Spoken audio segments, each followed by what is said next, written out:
Hi, everybody. Welcome to another episode slash segment of my Idaho friends over here on Argus TV. Today, we are having an awesome guest. Not that none of our guests are not awesome, but this one is special to me because I really admire her. My friend Beth Ineck Johnson will be joining us here in just a second. She's the Director of Economic Development in Nampa, beautiful city of Nampa. A couple of things about Beth. Back in 2015, she became one of three people in the state of Idaho to earn her certification as a certified economic developer from the International Economic Development Council. Pretty effing cool. In her tenure, with the city of Nampa, she's overseen two major downtown redevelopment projects, secures million in financing for Library Square and the Nampa Public Safety Building. Just managed multiple divisions within the city, including the Fort Idaho Center contractor, community development, and the code enforcement. She's actively managing the business recruitment, retention, and expansion efforts for the city. Beth has also negotiated for new and existing business located in Nampa that have resulted in hundreds of new jobs and millions of dollars in investment within the community.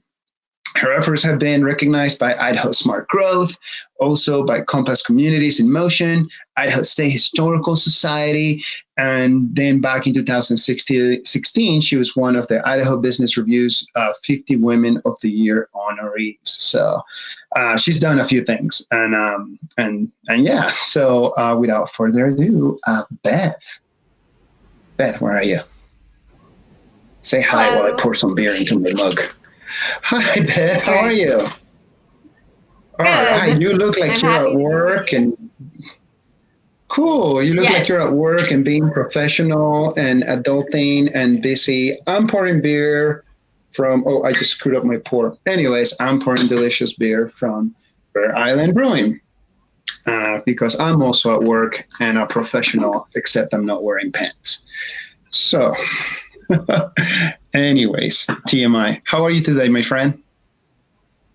I am good, and my office looks very bare behind me because we are in the process of getting ready to move a few blocks down the street to be co-located with all of our development services group. So it's been a busy week.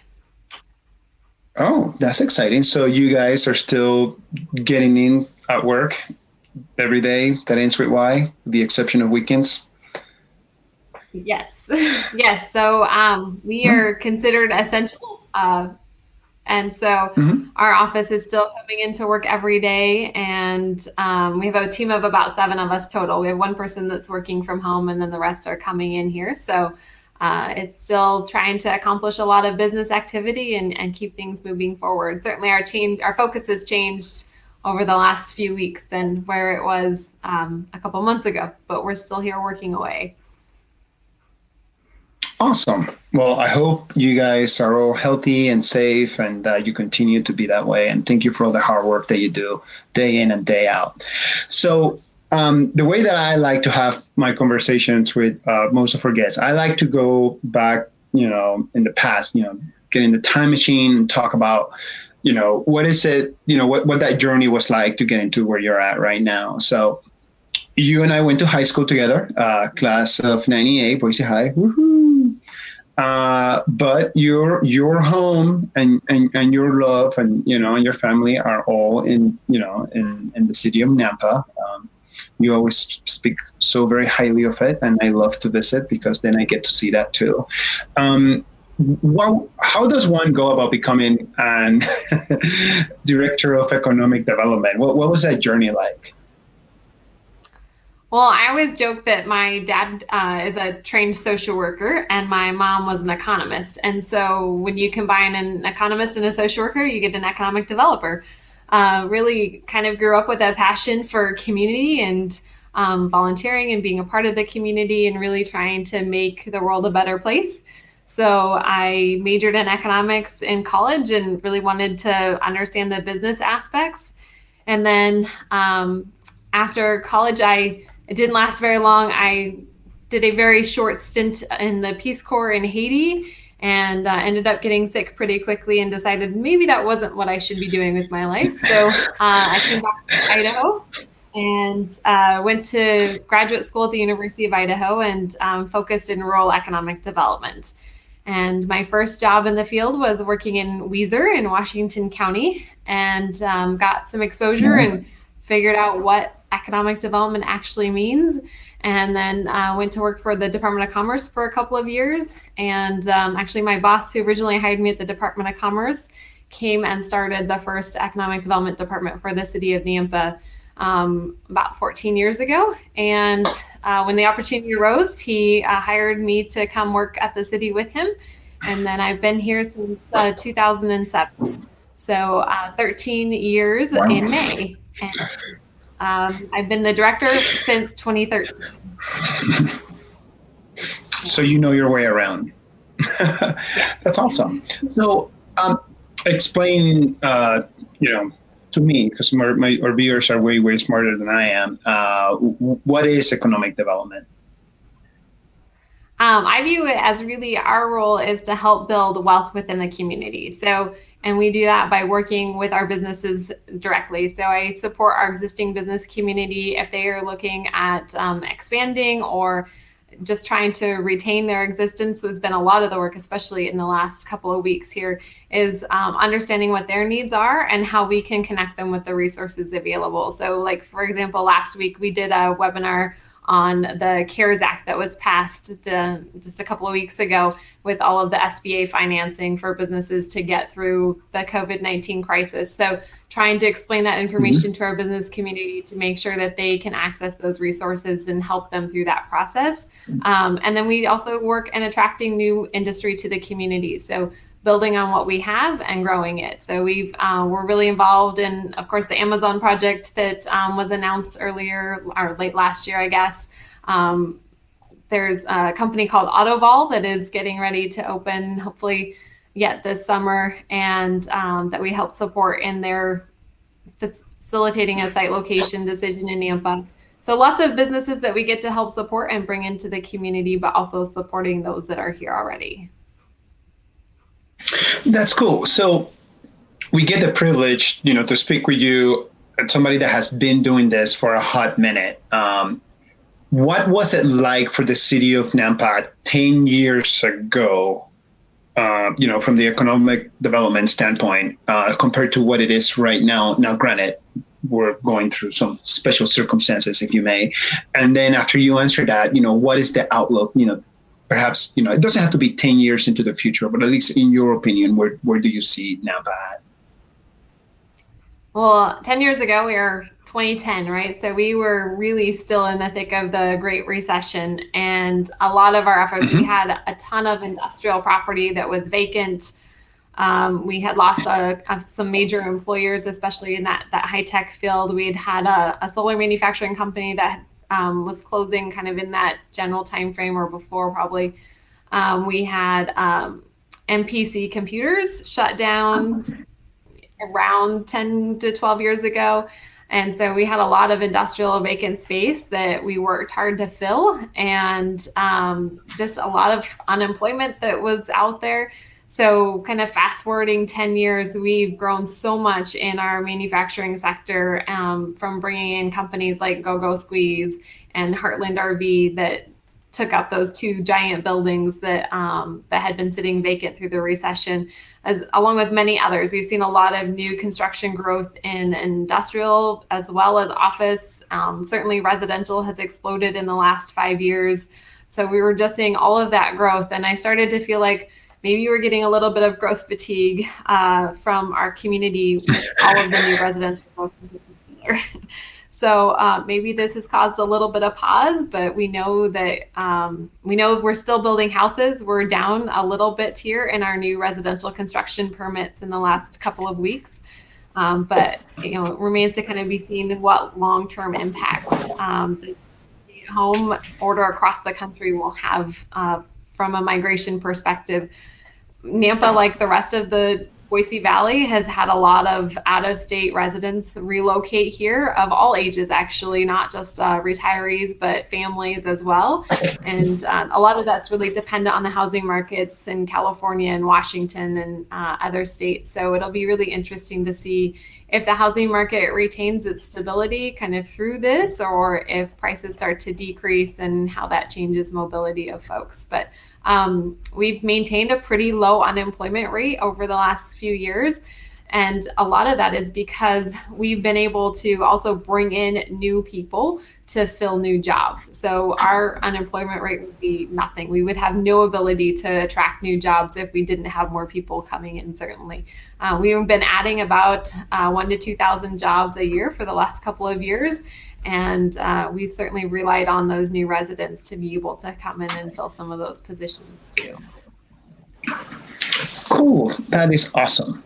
You give the best answers. That was very detailed. And now I'm going to branch off of a few things that you just mentioned. So growth fatigue, something that you mentioned. I think many, not just locals, but also transplants, especially here in the city of Boise, where I live at, they have some experience in having conversations about that. But with the growth happening in Nampa, do you feel, or well, not feel, it's not a feeling, but like, do you see that the infrastructure is able to keep up with the high rate of growth that you're experiencing in your city? That's a really good question. And it's a complex, certainly, because infrastructure development is really contingent on growth. And in Idaho in particular, we don't tend to build before it comes. We require it to be built as it comes. And it's really dependent on those developers to put those pipes in the ground to extend sewer and water, or to build roadways. And roadways is something that is never done in advance of growth. And it's just the way we function and how it's funded in large part, right? So one of the things that Nampa has done in the last year was we realigned our impact fees to be much more closely tied to the way Ada County Highway District has their impact fees. So in the past, we would actually require the developer to widen the main road that accesses the subdivision, and then they only paid impact fees on the intersection. So with that, that meant that you would get like an accordion of roadways. So it would be 4 lanes for a half a mile along that subdivision, and it would go back to 2 lanes next to the farm field until that farm field developed, right? So you would have this mishmash of roadways. And so now by collecting impact fees, we will be able to widen the arterials in a much more kind of systematic fashion, and be able to really focus and create that full connectivity on major arterials within the community. But it also takes time, and we're also underfunded overall. So we are definitely looking at ways, either through the legislature or registration fees. I know ACHD has done those as well, but of how we can really better finance infrastructure. And a lot of that's not just dependent on growth, but it's also a matter of just that maintenance piece. And as a state, we tend to not fully invest in infrastructure the way it needs to be done. And so when you look at kind of the deficit at the state level, the cities all experience that because of the way the revenue sharing works. So transportation is definitely a whole different animal in trying to deal with. All the other infrastructure we're really good at. So in terms of sewer and water, our voters were fantastic and approved a gigantic and $80 million wastewater treatment plant bond, so that we could completely renovate the treatment plant, and in that included capacity for growth. So that is underway. That is wonderful. Now, before I let you off the hook on that particular question, if you don't mind just explaining just real quick, what actually are impact fees? Perfect. So an impact fee is something that a developer or builder will pay on a project. So if you're a builder building houses, a Quarry Barton or a Hubble Homes, you will pay a certain dollar amount per house that you pull a building permit for. And that comes into the city at the time that you pull the building permit. And then we set those dollars aside to do these projects. So I can't remember what the exact amount is. I think it might be close to $4,000 per house that gets paid. And it doesn't just fund streets. So it also funds capital needs for police, fire, and parks, as well as streets.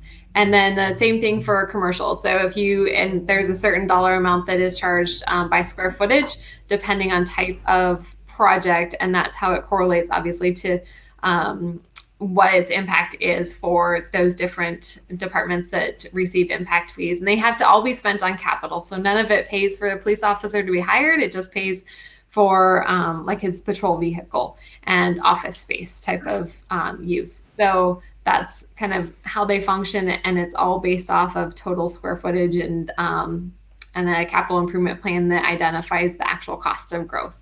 It also can't increase the level of service. So if we have, I don't know what the number is, but say 10 acres of parkland per 1,000 residents, then the impact fees will pay for us to keep that level of service. So if we add another 1,000 residents, we should be able to add another 10 acres of park. So. You give the best answers. And you're making me thirsty. I'm so sorry. Well, you know what? I'm just here trying to deal with the intellectual crush that continues to grow that I have for you, my friend. Don't tell your husband I said that. I don't want him to kill me. I missed you guys, by the way. My wife and I were talking about how we need to just all hang out again. We have only done it like once in the 5 years that we have moved back outside of high school reunion. So anyways, people don't want to hear about that, but I'm calling you out. We need to make it happen when this whole mess is over. Pretty please, we're cherry on top. So a couple of things here, because we're starting to run out of time, and I have so many more questions, and you just give the best answers. Really, you truly do, Beth. We're going to have you on again once this whole mess is over. But something that a lot of people might or might not know. I'm your average dummy. Most people have a larger brain than I do. But where is it that you and your team, as a economic development team, where do you go in order to attract these businesses that you keep bringing onto Nampa? So do you guys just go to the Northwest? Do you go all over the country? Do you go outside of the country? How does that work? Well, it's definitely a team sport. So I am a member of our city is a member of the Boise Valley Economic Partnership, which is a regional business attraction marketing group. So they are actually a kind of a subsidiary of the Boise Metro Chamber. And we work really closely with their team and then also with the Department of Commerce. So there's definitely a multi-tiered approach to it. I do travel around the country and meet with site location consultants. So these are the consultants. They're essentially kind of like the real estate broker for large companies that do relocation projects or expansion projects.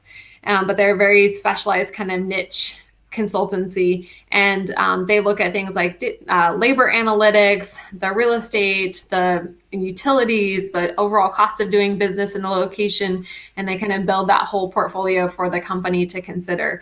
And then there's also the corporate real estate managers for companies directly that we work with as well. So in a typical year, I will usually do between 46 trips around the country to do, we call them sales missions, where I'll get on a plane with Clark Krause from the Boise Valley Economic Partnership, and we'll fly into Philadelphia and meet with consultants in Philadelphia and New Jersey and New York.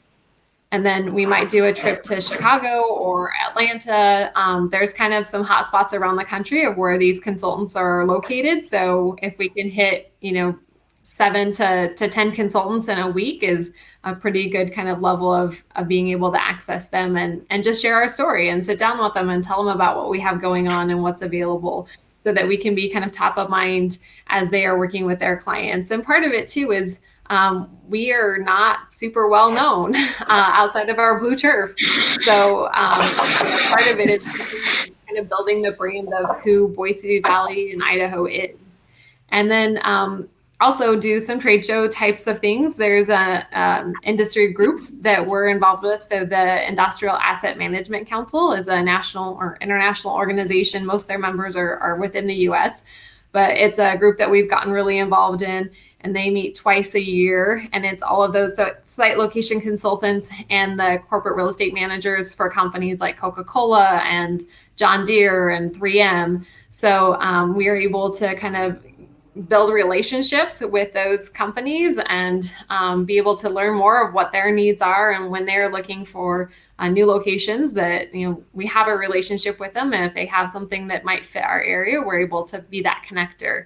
So that's one group that we're heavily involved in. And then just kind of depending on what our focus is at the time, we'll sometimes target specific trade shows to participate in. And a lot of times that ends up happening with the Department of Commerce. So lots of ways. Awesome. That's really cool. Yeah. See, I didn't know that. Now, something that you mentioned, right? And I'm gonna again put you on the spot because again, you give the best answers. You were mentioning, you're going around your story. You're talking about, Nampa, the city of Nampa, the story of the city of Nampa. What is that story like? What are we highlighting, to the rest of the country, or anybody else out there that will listen, that will want to move, their enterprise, their business over to the city of Nampa? Like some things come to mind, at least, from the outside looking in, the advantages of doing business in an agricultural state, right? So perhaps maybe there's just some really kick-ass water rights that come with doing business within the city of Nampa. There's land, there's room to expand. We're running out of that here in Boise. Next thing you know, in 20, 30, 40 years, we're going to start stacking on top of each other probably. Or maybe taxes. So what does that story look like? Please educate me. You said it all. No, certainly, we always talk about our strengths, right? So our strengths in food processing in particular, and some of the success stories of the companies that we have here. So, even including like Simplot, obviously is a great homegrown story of an incredible food processing company that goes into R&D and spans the globe, that's headquartered here. But we talk about that food processing piece. We talk about our manufacturing in general, and that we have a skilled labor force within manufacturing. It's over 5,000 jobs that we have in the community here, just in Nampa.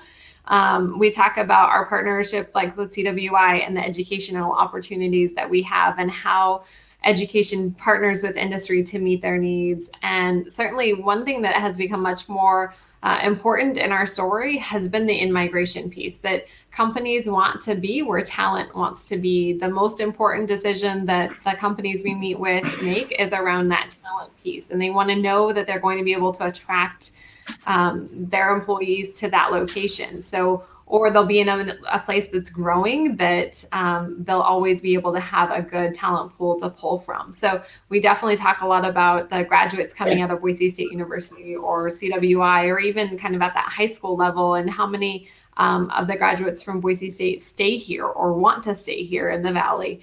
And then that in-migration piece, and how many people we're bringing into the community. So with that, we actually get to talk about our quality of life. So I think if you're gonna sell a place, we have an amazing place to sell.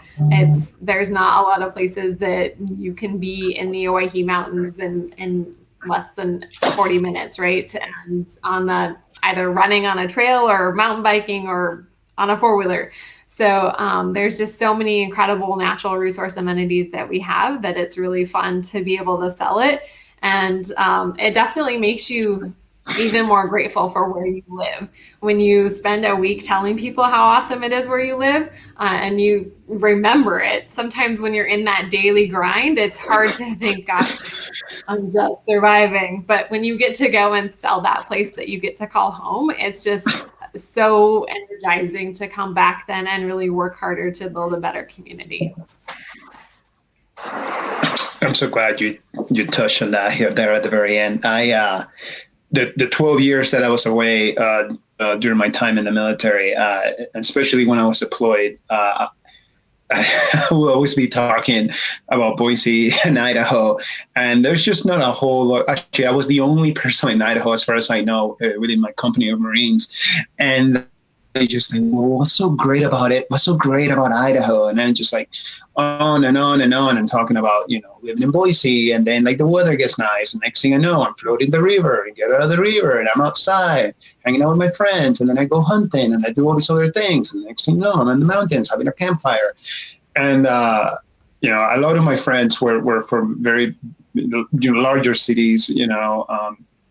I had a couple of buddies that have never been inside a lake like their whole life, and it was just really fun to showcase and to show off about the place in which you live.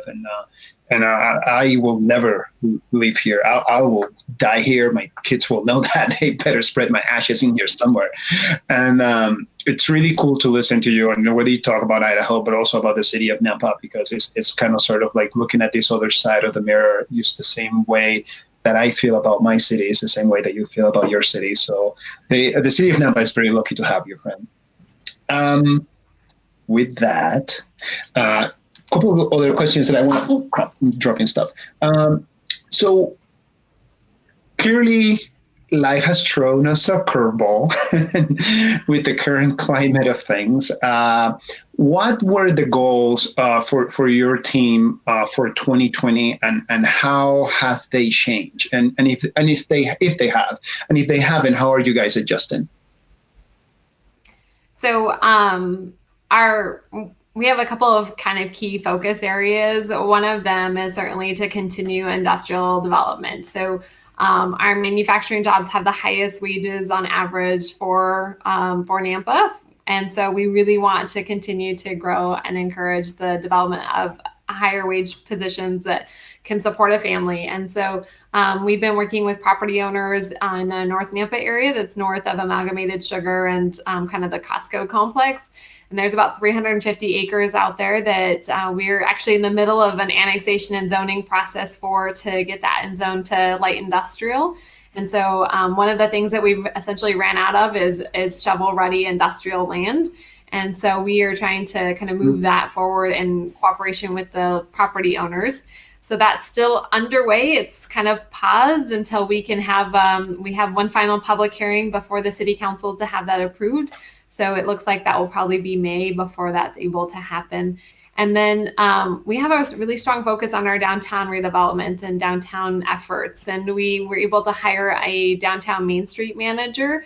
He started in November, and so he's only been on the job for a few months, and then happened. But I'm so thankful that we have him, because he's been a huge asset in being able to work really closely with our businesses and do a ton of Facebook campaigning for them.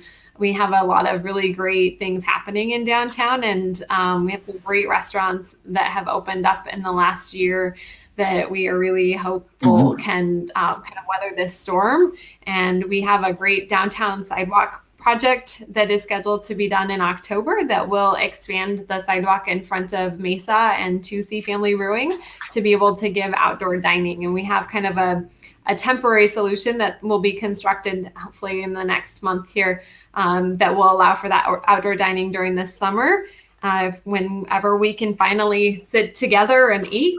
And so we are really focused on that downtown piece and really want to make great livable spaces. So those are kind of two of our high priorities. And then certainly just always working with our existing businesses and helping them and making sure that we're a business friendly community and that they are able to do well here. We have a lot of kind of, some nervousness around Amazon opening up this fall. And so we've been working with some of our existing employers on kind of those talent attraction and retention strategies and what do they need to be doing, and thinking about within their own company culture and how they're working with employees and what the benefit and pay packages look like, and providing some kind of market analysis for them. So trying to really support them as we transition to the next phase. And certainly all of that work kind of continues. Perhaps there won't be quite such a tight labor market in October, but we really to see the community come out of this and be strong. We're spending a lot of time this week amongst moving and developing kind of a strategy. So we'll be releasing a business survey on Monday to try and get the feedback from our business community on what do they need most from the city moving forward in a recovery effort. Is it technical assistance? Is it small business loans? Kind of what do they need most from us so that we can kind of develop our strategy around those needs. Awesome. Okay. So now let's go ahead and launch here, start wrapping up with a big finale. And I know we don't have a crystal ball, but for somebody like you, and your team who are so passionate about your community and the people that you serve and the city that you live in, what, if you get to have your way, where will Nampa be 10 years from now? What does the future look like? In a perfect world, you just nail it. Every project and everything goes, what, is there like a little something that, if the stars align along with the planets, this is something that we will see in Nampa happen within the next decade? I think that there's so much potential for our downtown. I mean, we have some incredible bones from our historic buildings. The library celebrated 5 years this last spring here, last month, of being open, and having that as a huge anchor for downtown has been fantastic. And now we're really starting to get those niche businesses that create that sense of destination for our residents. And the other thing that's coming soon is a bike path connection point. It's a Rails to Trails type of project that will really connect broader South Nampa into the downtown area. So that is something to me that I'm so excited about. And I love the idea that from a huge array of neighborhoods, including like down by NNU, we'll be able to bike into downtown and walk into downtown to the farmers market or restaurants on a Friday. So just seeing that sense of vitality from a bike and pedestrian perspective in conjunction with our downtown and vibrancy there. And then certainly really working hard on creating higher wage jobs. Nampa and Canyon County as a whole lags behind our neighbors in Ada County from a wage rate perspective. So our average wages are only around $36,000 a year. And that's something that we really want to focus on, and how do we increase wage opportunity for our residents. So we really want to be a community where people can live and work. And we still have 28,000 people that get on the interstate every day. So, well, not during COVID, but we know that a lot of people get on the interstate the rest of the time. So we want to be able to create employment opportunities that pay well, that will keep them closer to home. I am so fortunate. I get to live 7 minutes from my job. So it gives me so much more flexibility and freedom to, during this time even, to go home for lunch and spend that time with my kids, or to be able to make it to basketball games right after work or whatnot. And I don't have to worry about, is there going to be an accident on the freeway? And that's the same kind of opportunity I want all of our residents to have, that they can live and work here and be a strong member of our city, and not have to spend an hour in the car each way. So that's kind of, where I hope that we kind of go in the next 10 years is a fantastic place, and I'll probably still be here. So I'll get to see it all happen. Darn Skippy. That's awesome. That's such a great answer. I'm so excited about that project. I'm gonna bother you about that when we're offline some other time. But that, yeah, absolutely. Having the ability to move around, not having to be stuck in traffic is so impactful as far as your lifestyle and quality of life. Whether you grew up here or whether you are coming, from somewhere else in order to be part of our community, that just delivers a great deal of value. So yeah, that's awesome. I'm so looking forward to that. I guess, we are going to just go ahead and wrap up. Beth, you're so knowledgeable. Thank you so much. I'm just so blown away. I had a list of things that I was going to ask you, but what I asked you instead, based on everything you were telling me, was just so much better. And you just make it really easy to have a very informative, educational educational and sincere and authentic conversation. I cannot thank you enough for your time, for your hard work that you and your team provide, for your city and for your community. I'm so proud to call you a friend, and I hope that all of you guys are staying healthy and are staying safe. For those of you who are home watching, next week, we're going to be interviewing Dr. Tom Kaufman from Satud Epidemiology and Infectious Diseases. That's going to be an intense one, but we'll still try to keep it light, being that he's my father-in-law, and he'll probably have a drink with me too. But yeah, with all that, I again want to say thank you to Beth. I want to say thank you to the city of Nampa. I want to say thank you to Argus Productions, Justin and Erica, for allowing my Idaho friends to have a small segment during Argus TV and trying to deliver some good news and positivity and some fun stories out there. Beth, take care of yourself. Tell your family I say hello. And Idaho, when you get a chance, be kind to somebody. Goodbye, everyone. Thank you.